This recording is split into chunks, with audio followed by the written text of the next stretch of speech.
Alright, welcome to a Boulevard Paper Fight YouTube video. It has been a minute since I have done one, partially because I moved and I wasn't quite sure how my new setup was going to be, and this is my new setup. It probably doesn't look much different, but to me it is vastly different. So today I am doing a video on Plasfractor Daringsworth Blake Dignitary. That's right, this here is my namesake deck, and it is courtesy of my man Simon, aka the Fabled Alpaca, from the UK.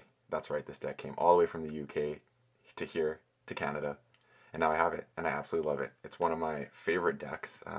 He was not a fan of it, and was happy to send it my way because it was my namesake, and I just love playing this deck so much. It's become one of my favorite ones to play, especially, I don't know if it's super competitive, but it can hold its own, and it's a lot of fun. And so today I'm just going to break down why I like this deck. I'm not going over the metrics, not putting up any icons here, anything like that. I just want to go over the deck and why it's so much fun for me. So, logos. It has an autoencoder, a daughter with a damage pip, effervescent principle, munchling with 2 damage pips, QMech with a damage pip, Titan Engineer with a damage pip, Forge Compiler, Group Think Tank, Neurosiphon, Positron Bolt, Autovac, Library Card. Yeah, right, all the sick artifacts. Then it has a Francis the Economist with a damage pip, has a Mug with a Ember bonus and a damage pip. Then it has 2 Mutant Cut Purses explaining a lot of the damage pips. Has an Opportunist with a damage pip, Seeker Needle, Vandalize, Fidget, Reckless Rizzo, Splinter, again explaining all the damage pips, Techno Thief with a damage pip, Xeno Thief, Cephaloist, Fandangle, Flumph, Ghost Hawk, Gloriana's Attendant with a damage pip, Keyfrog with a damage pip, Lost in the Woods, Gross Surge, Trimble, Vault's Blessing, Eldest Bear, and Vineapple Tree. Like, honestly, pretty cool deck. I really enjoy the Untamed in this. The Shadows is definitely more of the meh house in this deck. Not terrible, but I mean, I'm kind of looking to throw the mutants on the table or just utilize the autoencoder to get some archiving going, preferably to hopefully save up for a really sick library card turn. Funny story is I just did like a fun game testing the other day, playing this deck, and I saw someone had a remote access. And of course, I played the library card like turn 1, thinking, okay, that gives me the best odds of them maybe not having remote access yet. And then I proceeded to not pull any logos cards after that first turn of playing 2. And then my opponent freaking remote accessed and used my library card. Ugh, it was so upsetting, but also hilarious. So why do I like this deck? Again, as I said, it has a really good way of using autoencoder with the library card. Also having autovac and putting stuff into your archives is really handy. Again, daughter, draw, effervescent principle, amber control. The QMechs with the damage pip getting to cycle is pretty sweet. Forge Compiler, super clutch. I really like Neurosiphon. I think it's fun. A lot of good damage. Like, I mean, I'm taking care of the board easily here. Mugs are great. Splinters or whatever. Opportunist is really handy. Seeker Needle I really like with some of the damage pips because you can then get some things down and then finish it off with a Seeker Needle getting that amber. So that's pretty cool. Vandalize is great disruption. Fidget's a lot of fun. I like this card in this deck. I find I used it more than I thought I would. Just creates a really good opportunity to get rid of some of the archives that people are using, because I think archives are a little bit more of a thing now. So I actually really like it for that point. Reckless Rizzo, Splinter, take it or leave it. The Xeno Thief, again, discard a card. Draw with autoencoder, that's just super money. Again, more cycling. Really good cycling in this deck and going through stuff. One of the things I really like it. And then we go to the Untamed. And this is actually the house I think I enjoy quite a bit. Obviously, Cephaloist is a crucial card in this new world of Mass Mutation, and Fandangle obviously tops. Flumph is fine. Ghost Hawk is great because you got some of those cards in the other houses where you want to utilize some of those reap abilities. It's mainly actually there's not actually a ton, but I mean you have Fidget and you have the Techno Thief. So those are the 2 over there that I really like to look to exploit with the Ghost Hawk. Gloriana's Attendant is fine. Take it or leave it. I mean, sometimes if autoencoder is out, I'll most likely just discard it a lot of the time. The Keyfrog is cool with the damage pip because, I mean, you have Gloriana's Attendant in here, which can do some things,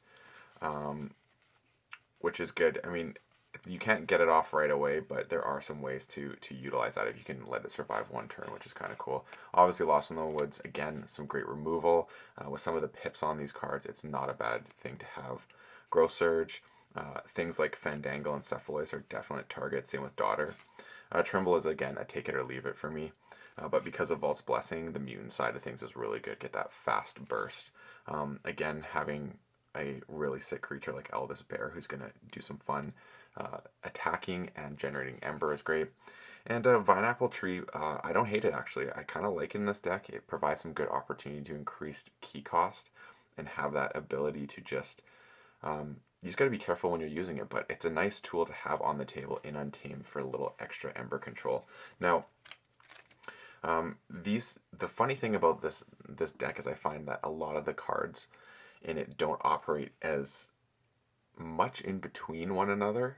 Like the houses, you're playing very much like in the house, which is kind of a cool thing. Like Logos with I mean, it only has one. I should probably let know the creatures in here. We got 1, 2, 3, 4, 5, 6, 7, 8, 9, 10, 11, 12, 13, 14, 15, 16, 17, 18, 19, 20, 21 creatures. So not a bad number, but in here in Logos we only have 1, 2, 3, 4, 5 creatures.